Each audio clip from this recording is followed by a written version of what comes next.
ওমানে কার ওয়াশিং নিয়ে প্রবাসীদেরকে সতর্কবার্তা দেওয়া হয়েছে বন্ধুরা।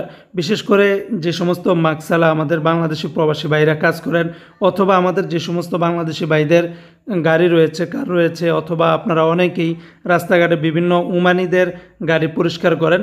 তো সব কিছু নিয়ে আপনাদের জন্য এই নিউজটি অত্যন্ত গুরুত্বপূর্ণ জানা, কেননা এটা যদি আপনারা ভঙ্গ করেন তাহলে আপনারা অবশ্যই জেল জরিমানার সম্মুখীন হতে পারেন। আজকে ওমানের একাধিক গণমাধ্যমে একটি নিউজ প্রকাশিত করা হয়েছে, যেখানে বলা হয়েছে যে ওমানের রাজধানী মাস্কেটে সড়কের পাশে বা বাড়ির সামনে গাড়ি ধোয়ার যে প্রবণতা থেকে বিরত থাকতে নাগরিক এবং প্রবাসীদের প্রতি সতর্কবার্তা দিয়েছে ওমানের মাস্কেট পৌরসভা। তারা জানিয়েছে, এভাবে গাড়ি ধোয়ার ফলে জমে থাকা পানি দুর্গন্ধ সৃষ্টি করে, পোকামাকড় বাড়ায় এবং আশেপাশের পরিবেশের সৌন্দর্য নষ্ট হয়।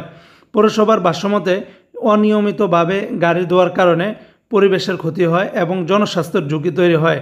জমে থাকা পানি অস্বাস্থ্যকর পরিস্থিতি তৈরি করে, যা বিভিন্ন রোগ জীবাণু ছড়াতে পারে। প্রবাসী বাংলাদেশি সহ ওমানের সকল বিদেশি নাগরিককে নির্ধারিত ওয়াশিং সেন্টারে গাড়ি পরিষ্কার করার পরামর্শ দিয়েছেন কর্তৃপক্ষ। এতে পরিবেশ রক্ষা পাবে এবং স্বাস্থ্য ঝুঁকিও কমবে। কর্তৃপক্ষ আরও জানিয়েছে, ব্যক্তিগত সুবিধার জন্য এমন নেতিবাচক অভ্যাস পরিহার করতে হবে।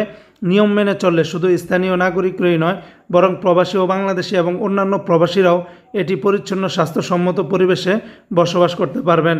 তবে এই ক্ষেত্রে অনেক আমাদের বাংলাদেশি প্রবাসী ভাইরা ওমানি বাসাবাড়িতে যে সমস্ত গাড়ি পরিষ্কার করেন তাদের সম্বন্ধে কোনো ধরনের কোনো সমস্যা নেই।